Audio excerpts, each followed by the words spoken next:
J'ai un parcours qui est totalement atypique. J'ai fait un peu de tout, j'ai été styliste, j'ai été journaliste, presse écrite, j'ai travaillé pour la pub, j'ai été rédactrice. En revanche, photographe, j'y suis arrivée totalement par accident.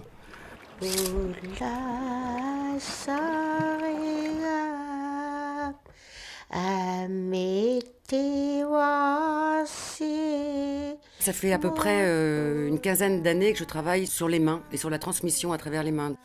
Parce que quand j'étais journaliste, je me suis rendu compte que les gens s'exprimaient beaucoup avec leurs mains et que quand on leur posait des questions, on n'avait pas forcément les bonnes réponses.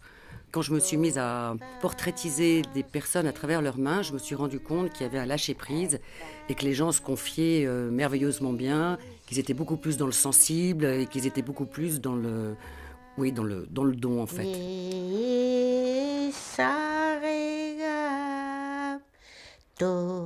J'ai un attachement réel pour tous ces petits peuples qui sont en danger, que l'on minore, que l'on ignore, qui ont un savoir-faire absolument magnifique, qui ont de l'or justement entre les mains et qui transmettent ou qui ont de plus en plus de mal à transmettre aux générations futures.